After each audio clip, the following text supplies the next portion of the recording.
Okay, I think we're gonna get started. Well, welcome. Thank you for joining us in this very large room. And thank you to the organizers of NACW for bringing us all together.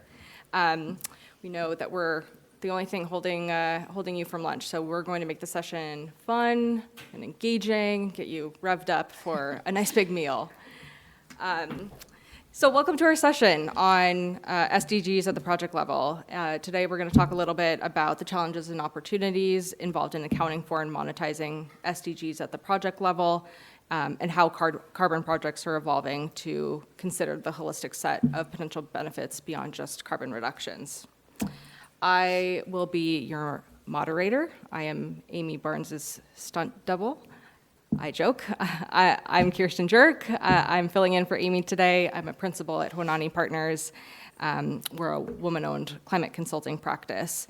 And I really come to this work with a background on the philanthropic side of things, and also as a former remote sensing researcher studying the effects of land use change in tropical ecosystems. And it was really through this lens that I realized some of the work that I had been doing on the environmental side had been rather kind of disconnected from the underlying drivers creating the land use change that I was witnessing. So I'm very excited to be here in conversation with our exceptional panelists today. And in terms of how we're going to run the show, I'm going to begin by introducing each of our panelists in turn, and then open up the floor for them to provide some initial remarks. We'll have a round or two of questions, and then we'd love to engage the audience and pull some questions towards the end of the panel. So with that, let me introduce our first panelist. All right, Sarah. Sarah Leugers is Chief Growth Officer at Gold Standard and has had a long and very successful career in carbon markets and broader climate finance. She has published various thought leadership pieces on the nexus of gender equality and climate, corporate climate leadership, the evolution of carbon offsetting, and the need for a paradigm shift with sustainable finance. Sarah works to advocate for Gold Standard's best practice approaches to maximizing impact toward the SDGs and helping to achieve Gold Standard's vision of climate security and sustainable development for all. Sarah, thank you for joining us today. Now, to kick us off, can you talk a little bit about how the SDGs are being applied to carbon projects, particularly in the context of Gold Standard's leadership? Yep, sure, thanks. And thanks to CAR for hosting us and for creating this session. I would love to see the room overflowing and talking about sustainable development as it relates to carbon markets, because for us it's really been the center of the bullseye. Using carbon as the carbon liability as a way to catalyze sustainable development in a meaningful way. Gold Standard was created for this reason, really. 20 years ago, following kind of the first few years of the UN's clean development mechanism, there were a lot of concerns, not just around environmental integrity, so that was one of the reasons Gold Standard was created, but the CDM, the development part of the clean development mechanism, was arguably ignored, and in some cases there were some negative impacts happening related to carbon projects around the world. And so a group of international NGOs created Gold Standard to solve those two problems related to the CDM. And so from the beginning, that was really always, the development impacts always were considered hand in hand at Gold Standard. And it started first with the Millennium Development Goals, of course. And in that time, it was fairly rudimentary. We really started through the lens of safeguarding, the do no harm, making sure that you didn't unintentionally or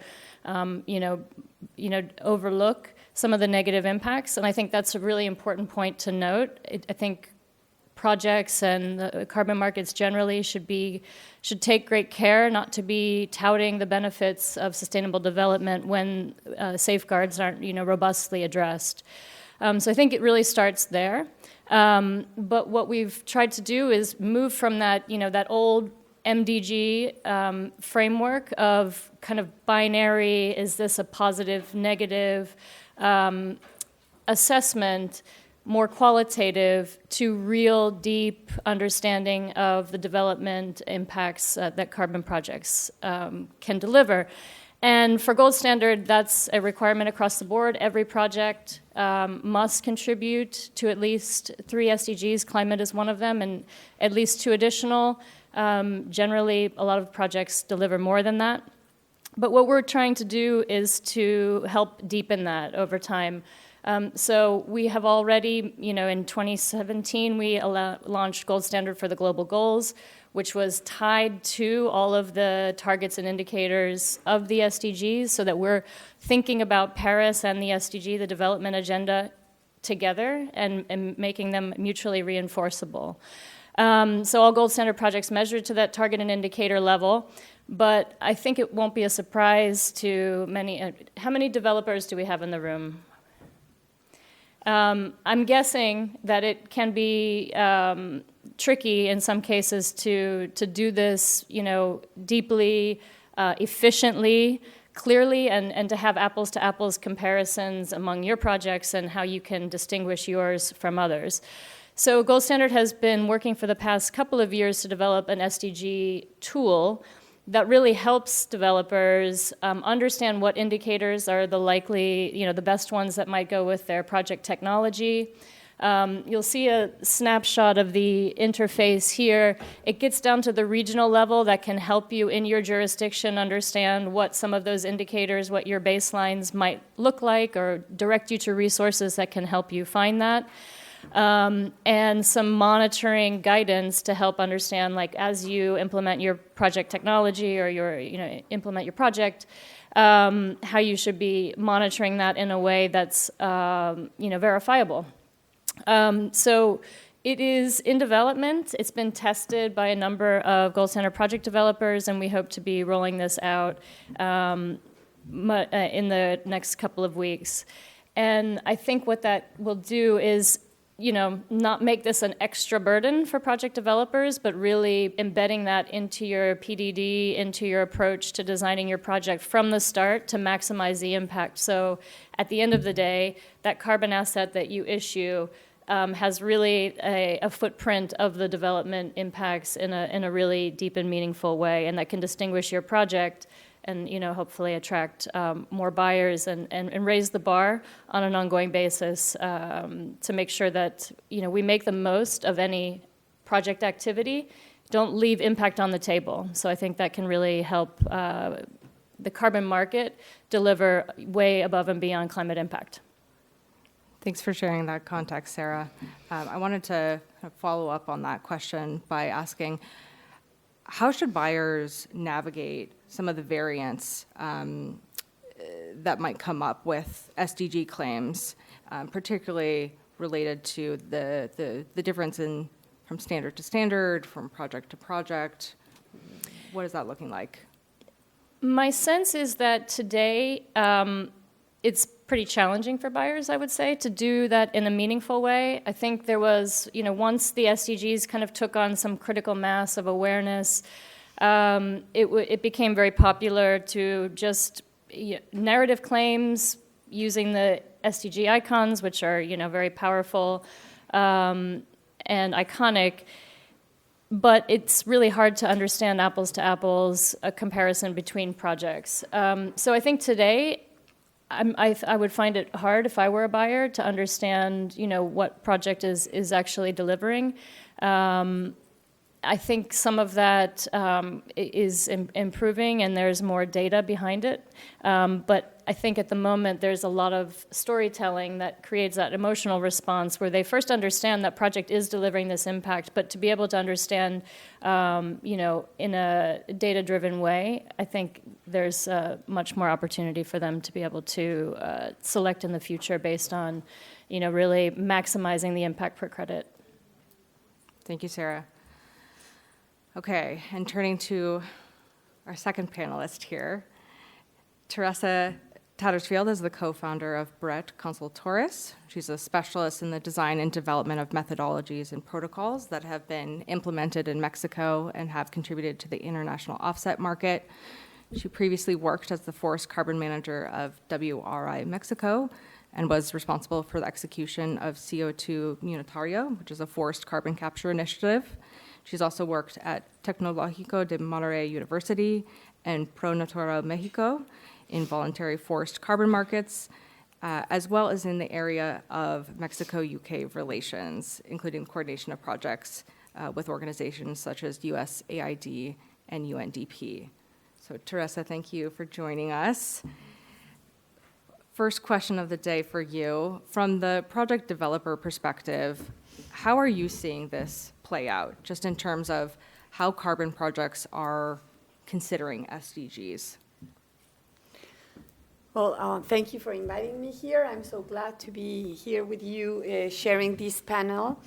First of all, I would like to talk about a little bit of the context that it's happening not only in Mexico, but most of the countries in Latin America, and why we have to tackle at least the first objective, which is poverty, and why or how these projects can give us the tools to tackle these challenges that we are always facing. First of all, we cannot forget that when we talk about conservation of natural resources in Latin American countries, we find that in most cases their owners belong to the lowest strata in the social chain of their societies.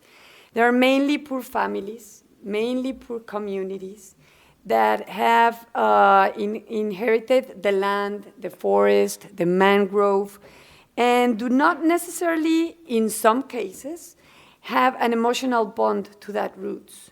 So that is why they don't have the motivation to conserve, and sometimes they don't even know how to deal with these resources in order to have the chance to get money out of them, to live. So it's because this situation that the value of nature conservation is being lost in some cases. And in this way, the owners do not find how to live from nature, and they just prefer to migrate to cities, to migrate to the border, to go to the market and sell socks or shoes instead of really understand the value of the resources that they have in front of them and how can they start managing or how can they get profit from them. And like that, they would be starting a plan of conservation after that. So one of the solutions of this problem is the effective and successful implementation of nature-based solution carbon capture projects. We've been, well, as Kirsten told you, I've been for so many years now in working in the field with the communities and also working at the NGOs, planning and structuring projects to implement in these communities. And in my experience, I've seen the change in this level of livelihoods in these communities whenever these projects are well implemented and take care of many variables that have to be integrated in the design and the implementation of these projects. So by effective implementation, I mean developing projects by creating technical, institutional, financial, and security conditions that allow resource owners to revalue ecosystem services using market mechanisms and then raise the level of governance and raise the level of livelihood in these communities. So from my perspective as a developer, I would like to share with you some ideas of how the role of the developer had to change and is changing because of the demanding and the requirements of the market, but also of the demanding of the requirements of what the communities and the communities that are fighting with these situation of poverty and lack of health and lack of education, et cetera, it's facing right now. So I would like to propose you an idea that we need to assume a new role of project developers. And why is that? Well, do you remember a few years ago, because now it's changing, but a few years ago, the developer of these projects would go to a community and just have this assembly, just share the information that was required in the standard, hoping nobody asked questions about it, no? Hoping that some of them would understand some of the things that they were saying. Most of these communities don't even speak, at least in Mexico, they don't even speak Spanish, no? But they didn't even care. I mean, why getting a translator? Why going through this all information, et cetera, et cetera? And they would come with their team just to go to the forest, measure, do the verification, and then here's your payment. Thank you very much. Goodbye. Well, that practice is not longer the practice that this new integrity market is needing, that these new challenges that as a carbon market and as a carbon structure in this project it's needing. So, and thank God this type of project developer has remained completely in the past, well, in most of the cases. And do not fit in this new global market that it's being built and that requires proof of additionality, of permanence, of transparency, of traceability, and above all, integrity.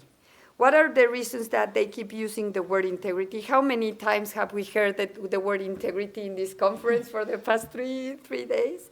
Developers have the responsibility of design and implement projects to generate positive externalities linked to ending poverty, raising the quality of health, enhancing education of the people involved, promote sustained, inclusive, and sustainable economic growth, and being full and productive employment and decent work for all.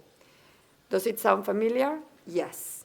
These are 4 of the 17 Sustainable Development Goals of the United Nations, and today, through carbon capture projects, we can work to achieve them. So how? I will explain to you what we have learned and applied over the past few years in the project that we have implemented in Mexico. Between WRI and now Bret is more than 70 projects, and we are facing the new challenge of implementing in Latin America. I would give you a list of practical points from my point of view that you need to take care of as a developer. But here are not only developers. As a developer, as a buyer, as an evaluation agency, as every single actor that is involved in this process has to either demand, implement, pay for it, no, as an investor. So, and I would like to open this list and give you this idea so I can hear your ideas and have some discussion about this. Well, the first of all is that the project has to be designed, an exercise of co-creation with the owners, with the communities. The forestry technicians who have worked with those communities over many years in that place and who therefore have the trust of the community or the families or the owners that will be developing the project. In addition, they know in depth the needs of the community, how to approach forest owners, and how to encourage their participation. If you do not have a technician with these characteristics, you could resort to, and if applicable, another person or organization that also met the expectations of the teamwork. It can be the typical NGO that has been working for the past 30 years. It can be the teacher of the school that has been carry on with the community, etc. You just have to find the key team, the key person, the key group to start working with, but not coming from outside, from inside the community. The second thing is that the project will have an important component of training and assistance. And I'm not talking only about doing some workshops about climate change and technical things about going and doing the inventory or measure. No, we're talking about financial stuff, management, conflict resolution. I mean, you have to give the owners and the communities the tools in order to build a structure to carry on the permanency of these projects and to really understand what is their responsibility, their commitments, and give them the tools to face those things. The third thing is, it must include financial, administrative. In addition, must include from its planning those aspects that provide strength and health to the project in the long term, such as, that's another thing that we're facing right now. Since the price change, since the amount of buyers grow, the communities that used to get as a revenues, for example, 100,000 pesos or 200,000 pesos, now it's getting 1 million pesos or 16 million pesos. And these communities are not used to that amount of money. So it's the responsibility from the planning of these projects that you have to give the community the financial tools that they can use in order to keep their money, to manage their money, to manage the revenues, to really plan and invest in what they really need, et cetera, et cetera. So that is another important thing that the developer has to be close to.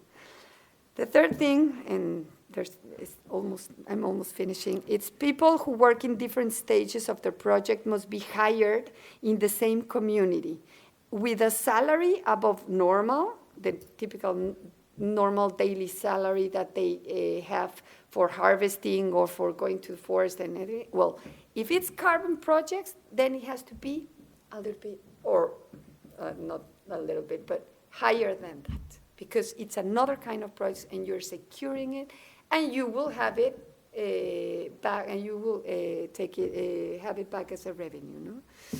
No? Also, you need to think that even though they're not used to, they would need a life and accident insurance. No, I mean, we're talking about the SDGs. We're talking about raising the bar that they are used to, taking into account that we will be getting money to pay for that afterwards and annually. And then in the final idea is when the terms of the contract with the forest owners are negotiated with the owners, you need to implement in these projects a direct communication mechanism that you could be always in touch, always hearing the demands, always trying to bring the best ideas, tools, implementation paths, and whatever. And it has to be written in the agreements with the community. For example, we have a project that we're going to start in Quintana Roo that it has this comité revisor, no? Reviewing committee, and you have to have people from the communities, from the investors, from the developers, representatives. So every month or every 2 months, you can discuss whatever they need. Also, what is happening, and I will be closing with this, in at least most of the countries in Latin America, and Mexico is the king of that, is that extortion and narco-traffic are very, very high problems, are very important problems in the field. And you also need to, and it's part of the SDGs, to provide the tools to give the communities the safeness or to be secure after getting the money from the revenues. And that's another important responsibility from you, developer, that caused all the mess, no? So that would be another thing, maybe to to put on the table pension funds or scholarships or trust funds, no? These kind of tools all the time, working with them, giving them that, because if you just go pay them and go to your house, something is very bad can be happening. Very, very bad. So you need to secure every single stage of the process of these projects. And I think that would be the developer's commitment is increasingly greater and more demanding, and it is necessary to fulfill the role if we want to achieve what we all are looking for, which is the best international carbon market. Yeah. For you all taking notes, because Teresa just delivered the project developer toolkit. Can I respond to that? Yes, please, Sarah. Teresa, thank you so much for sharing all of that. I think it's really important from, when I talk about gold standard, it feels very technocratic, and I'm talking about data, and I'm talking about tools, bringing it down to the community level and the human level, and those really complex scenarios that you have to deal with as a project developer. Like, you would never think, giving more money to a community could have a negative or could increase risk for them versus just being an unmitigated good. So thanks for that. It also kind of sparks a reflection that I've always had a resistance to the word co-benefits. We know that the carbon is the value carrier. That's the reason that this market exists. It's the liability, presumably, on a company's. They're liable for their inventory, or they ought to be. But in so many project activities, the carbon can almost be seen as the co-benefit. When you think about conservation, when you think about clean cooking, when you think about safe water access projects. And so I think, as we continue to deepen these impacts over time and increase the buyer valuation of those impacts, those co-benefits become really the core benefits.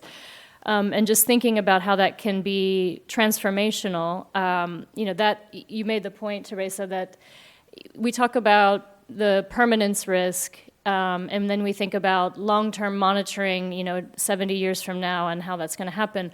But when you incentivize, when you have co-development, ownership at the community level, real benefits that the community derives, you increase the sustainability likelihood and the permanence of that project immensely. And so maybe just an anecdote, we went on a project visit in the north of India for a biogas project, and they brought a lot of the local women together who were part of the project.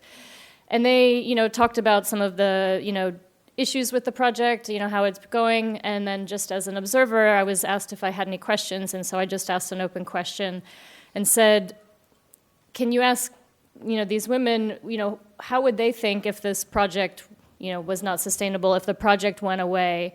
And I couldn't understand the local language, but I could understand the message that this woman was giving to me. She just got riled up, and she just, she was telling me, don't even think about it. I mean, if you take away this access to, I have a biogas stove in my house. I'm cooking almost like people in Europe and North America do. I lower my costs of fuel. I now have, the slurry that improves my crop yields for my, smallholder, that I use to feed my family. I mean, it's just like, it's the opposite of a technocratic construct. It's really something that we should do better about communicating. Thank you both. Maybe Sarah, building off of what Teresa started with and what you added to, how can we go beyond just, so to speak, a box-checking exercise? And specifically, how can project developers be incentivized to go beyond just kind of the carbon reductions and seek those co-benefits? Well, I mean, we're seeing progress. Obviously, projects are doing it on the ground, and I think we're seeing at the political level the recognition increasing. I mean, ICVCM, when we started out, everyone told Gold Standard, it's too hard, it's too complex, the market can only manage one metric, and that's carbon. And we've seen that change. And we've seen it reflected in the Paris Agreement. Article 6 mentions sustainable development. I don't know how many times, but that just wasn't on the, wasn't mentioned previously in any kind of text. ICVCM, right now it's just disclosure. I mean, we're talking about, I think they talk about, you have to mention how the SDGs are consistent with country objectives. There's qualitative assessment, and then the request to provide information on tools and methods. I mean, I think it's a great starting point. We're kind of raising the bar on integrity on the carbon side, and also kind of raising the expectation for how you can deliver meaningful impact. I think we need to put more resources and tools in the hands of project developers, so it's not just an increasing burden, so that you can do so in a way that is seamless in the process, that VVBs know how to also measure and verify. So that's what we're aiming to do. And I think if we can maybe advance the slides, I think we can also engage other stakeholders in the process. So, when we're having conversations with countries at the national level, the voluntary market, needs a right to operate in these countries now. It's up. There's much more, sovereign rights being recognized as we move forward. And I think that there is just such a higher likelihood, if we're better about telling the countries how these projects can meaningfully contribute to their development objectives. So, I have a snapshot here of some of the gold standard portfolio. If you look across countries, like what's actually being delivered in your jurisdiction today? Would you like more of that? I think that can really help in the conversations around, getting authorizations, not just for project implementation, but potentially also corresponding adjustments, as those are going to be increasingly needed over time. And I think if we look at another stakeholder audience that can be a real driver to allow project developers to deliver more and get more benefit recognition for the impact they've delivered, is in being able to communicate value for money. It seems crude to reduce everything to dollars and cents. But if you look on the next slide here, Gold Standard commissioned environmental economists a number of years ago to look across our portfolio at different activity types and to say, in this project, so if let's say I'm buying a $10 cook stove credit, how much value am I creating? And we looked across the different SDGs.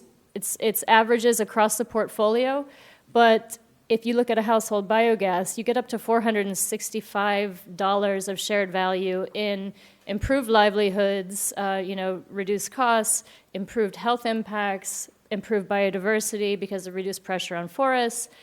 I think that's a real important tool that you can give a buyer to say, to sell this internally. So I'm not just mitigating my carbon liability, but I'm delivering real impact and, ROI, return on impact, for my carbon credits. So I think that those kind of incentives and ways to communicate value can really help, continue building and raising the bar. And Teresa, what are you seeing and what can you share that you've seen in maybe some of the projects that you're working with in Mexico in terms of benefit sharing with project communities? What does that look like from the project developer side of things? Well, as I said, in history times in the past, no one was paying any attention for the benefit sharing. No one, but right now, it's as Sarah said, it's communicating the value, it's integrating the value, but also, I would be more tough on that. I would ask the agencies that issue methodologies such as Gold Standard, CAR, et cetera, to include in their methodologies these kind of social safeguards as a must, and then the proof of that. But also, what we were talking the other day is maybe talking with these agencies that have raised, like Silvera, Calix, B0, that they should be integrating indicators that prove that these projects have been well done in these social aspects, no? And because, I mean, this is a market, it's value for money, and when you talk with brokers and when you talk with the people that it's helping you in selling these credits, they would say, yes, Tere, but guess what? They are asking for a Silvera evaluation. They are asking for this and that, and they want triple B, A, B, no sé qué, B, o sea, todos los Bs, A's, etc., etc. So how can you go and get the triple B, the double B, okay? It's because I have this very well done project, but not in a technical stuff, but also it integrates and measures and tracks all these social aspects, such as benefit sharing, but also tracing the money, making sure that the owners are investing in increasing the biomass, investing not only to go and get party in Cancun, but also to build a centro comunitario, to build a clinic, to build a, I mean, these kind of things that it's a lot of sacrifice, a lot of work, have to be measured and integrate in these values. And the buyers need to go and ask, okay, I would prefer this project instead of this one because this would give me all these co-benefits, social co-benefits or social safeguards, and I have the proof of that. So I'm investing in things that really are going to last. I think so. Yeah, please, Sarah. Can I add so benefit sharing, I think, is a really interesting next generation of how carbon projects can, increase their impact. Teresa's already highlighted some of the risks of that should be mitigated. I think we've heard from some developers that that's really complicated for them. In some structures in the communities they work with, it's a more obvious way. The setup and infrastructure is there that is possible, and others that's just really challenging. But I think that's a really interesting problem to solve, to see how projects can increasingly, not just benefit communities through the impacts, improved health, et cetera, but also, tangibly with financial incentives. That is one place where we see a lot of opportunity in blockchain technology. There are some organizations that are looking at smart contracts that just build in from the front financial transparency through the value chain, where the proceeds are going, and smart contracts that deliver benefits back to the community with no friction. So blockchain has been touted as a panacea for a while. Some use cases are more compelling than others, but I think that's one that could be very interesting. Some are already trying to pilot that, and I'm very curious to see how that goes. And Gold Standard would like to support that. Thank you. Well, we've heard a little bit about the changing role of project developers, some of the tools that are now available to buyers, how projects can communicate impact. But now let's turn it to the audience for any questions that you might have for our wonderful panelists. Please feel free to raise your hand. Don't be shy.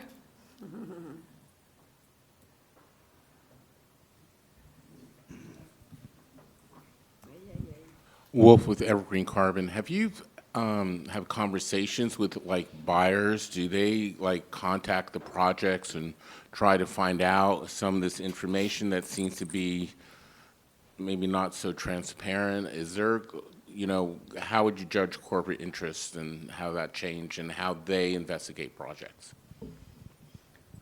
Well, actually, in the past 3 months, we have heard about 3 buyers that would like to go, actually, see the project, talk to the people that it's involved in the project, and build this relationship directly. It's very shocking, but at the same time, it's very rewarding. Because like that, it's like they will be actually buying annual every year, no, these agreements, and they will start building this link with the Juanita, Rosita, I love the food in that community. Oh, last year that I went, and next time the CEO would come. Next time the CFO would come. Next time I would bring my people from communication, and these photos from Rosita and Juanita would appear at the annual report.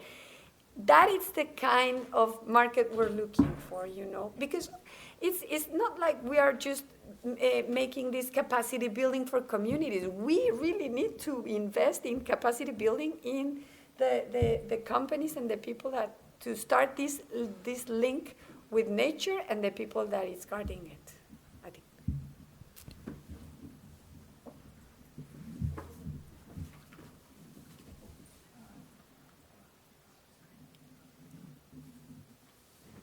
Hey, Pierre Fiolo from Ormex. I have a question for Sarah. I would like to know how are you rating the SDG achievement, and how are you guaranteeing the SDG achievement as well for all SDG? I mean, not only for the money. So we don't, did you ask how are we rating them? Yeah, so we don't rate them. We just provide the tools and approaches for quantification and reporting at the targets and indicator level. So they're mapping to the SDGs. So that's, getting closer to this apples to apples comparison. So you can see, you can see through a monitoring and verification report what's actually been achieved, and that has to be verified. So one of the challenges, as the market needs to scale, is having sufficient VBBs. And Gold Standard has extra requirements at the VBB level to make sure that they can sufficiently assess the safeguards, that local stakeholder consultations have been properly conducted, and that SDG contributions are monitored from a baseline, and you get a real the real impact that are directly linked to those targets and indicators. So it's built into the process for every project. It's just part of it. It's the standard operating procedure for any project. It gets a little bit more complicated if we wanted to move from averages on the shared value creation for every project. That's an opportunity for us to crack in the future, and to be able to visualize that. So if we're trying to help buyers, having those real easy ways to navigate and see at a glance would be helpful. But that's a next challenge. Dave Hecht from the NGO space. I'm not a project developer, but I think I have a question that is project developer related. Especially Teresa, how do you approach the feedback loop from projects? You've been doing this a while, and obviously there's a lot to go into to make it holistic. As Sarah was talking, beyond a binary or kind of checklist, how do you approach the feedback loop from qualitatively with the landscape partnerships you engage with, or kind of mistakes made along the way, or learning processes? How can a project developer approach that feedback loop? What we have done is, most of the things that had appeared in the years that we wanted to change or to address. We have been working with Climate Action Reserve, and every Wednesday we have a meeting, a call with all the developers and also with the people from Climate Action Reserve. So it's a very direct link to address all the trouble. And most of those problems had been taken from the team, the Latin America team in Climate Action Reserve. And that is why we have the protocol versions 2.5, 3, 3.1, 3.2, no?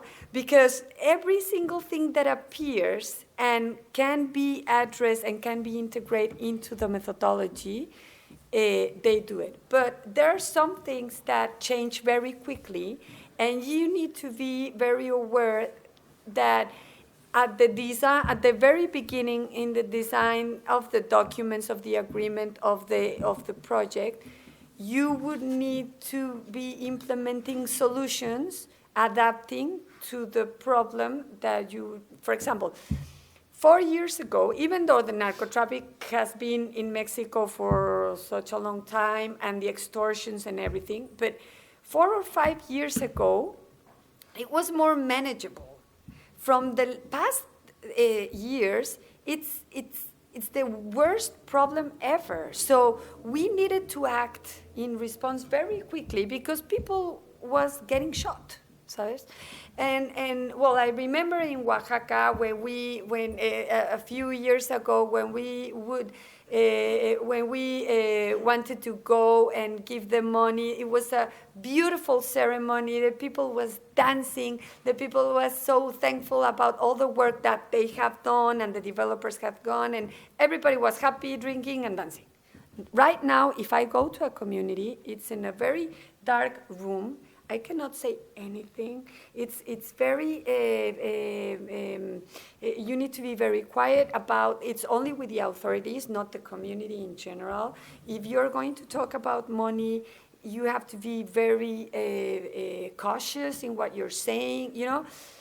So that is for the developer and that is for the situation that you need to be open enough to tell the owners what is happening. But when they get the money, for example, in their bank accounts, as soon as they have it, everybody would know, and then the bad people would know, and in 2 days they would be in a very bad danger. So you need to prevent that situation, and then when you go for the benefit sharing a meeting that you would have in order to give them all the information, okay, we sold this, it was, this is the price, and this kind of stuff, then you would have to give it, okay, so there's the opportunity to go to this bank, here's the trust fund, I would put you in contact with a guy that would, there's another opportunity of saving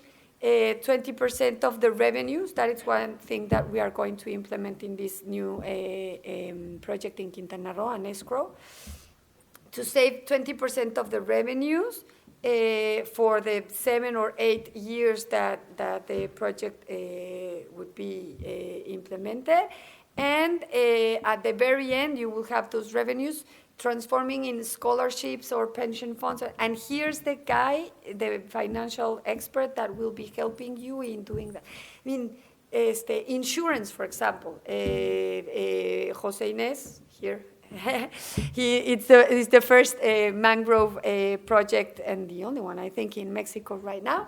And he just told me that for this year, they would have this insurance. They insured all the mangrove territory of the project.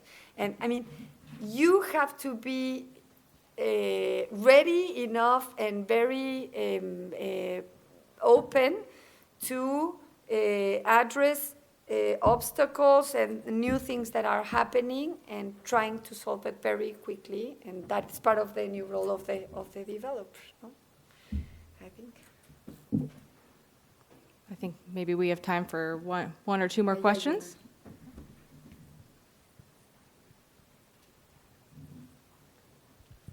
Thank you. Ralph Strebel, Greenhouse Gas Management Institute. I'm going to put my developer hat back on again. Thank you for a great presentation. Very interesting. It's good to see a push for communities. I know what you're talking about the cash payments in the past. And I guess I'm just curious how you see this will integrate or push forward other third-party certifications like CCB or SD Vista. Is this kind of meant to, I mean, it looks like you're looking to improve the kind of methodological approach on a project level basis and kind of pushing into the area of CCB and SD Vista by quantifying and creating metrics for your benefits and whatnot. Is this going to supplant CCB or SD Vista, or is it going to push them further to create an even stronger or better program that pushes the boundaries even further? Yeah, well, I think we were the reason, if I may say, that CCB and SD Vista were created, or that Vera started to take them up. I mean, because Gold Standard's been doing this, like I said, since 2003.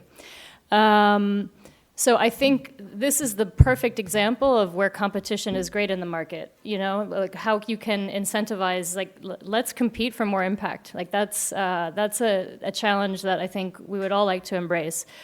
So yeah, I hope we start competing on that. I hope, you know, Gold Standard, we're trying to think about like how do you mainstream adaptation considerations into our safeguards are now, every project must be gender sensitive. It must have a gender sensitive design. It has an optional gender responsive framework. Should that be the next level of requirement for every project?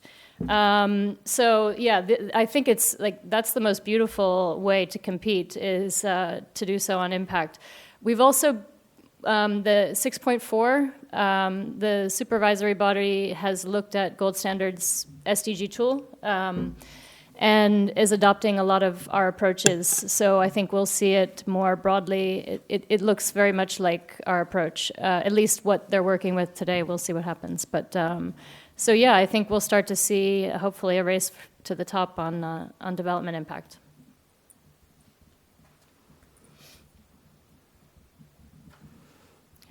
Oh, we have a question over here in the corner.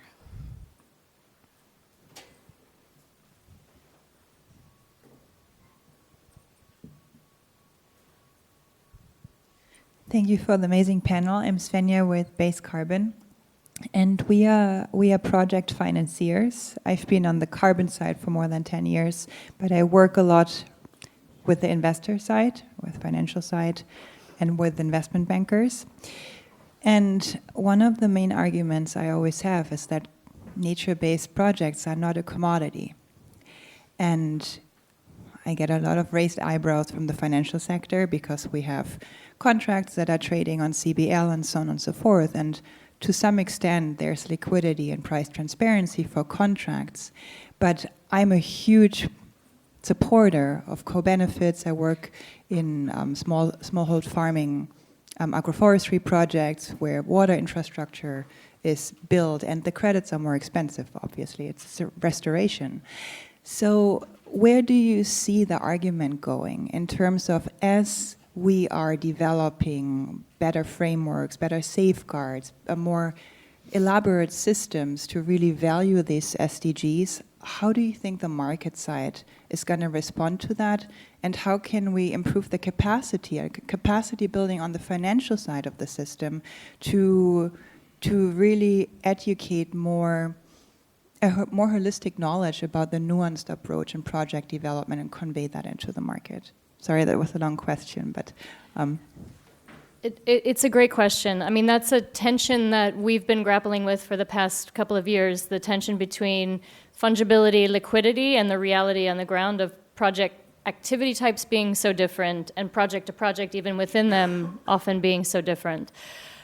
I mean, if my personal view is that we'll probably see, I mean, first of all, I think we should be raising the floor across the board, so we start mainstreaming at least a minimum level of development impact, which gets interesting when you start thinking about some like engineered removals in some cases, so that's an interesting challenge to address moving forward.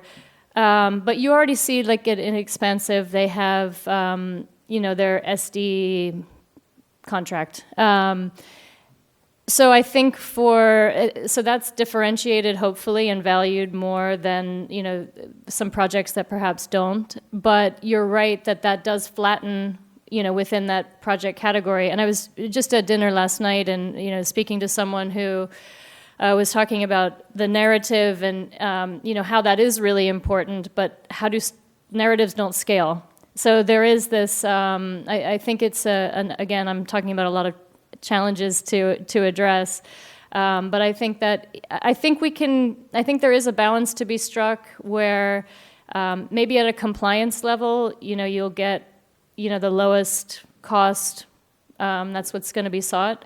But hopefully raise the floor for that. And then, in more long-term offtake agreements like the buyers that Teresa was talking about that want to have more of a relationship with the project.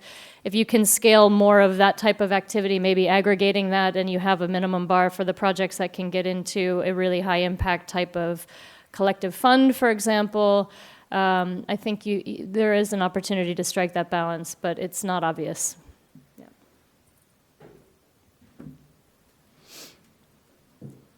Any final questions, thoughts, comments? You must be hungry. Okay. Okay. Fabulous. Well, as we wrap up this panel, I just want to give a big appreciation and thank you to our wonderful panelists, Teresa and Sarah. They'll be taking their long-form podcast on the road. I'm kidding, I wish. But yeah, thank you again to organizers, NACW. I hope you found this panel and session helpful and informative, and you can continue discussing this over a yummy lunch. So thank you all. Thanks.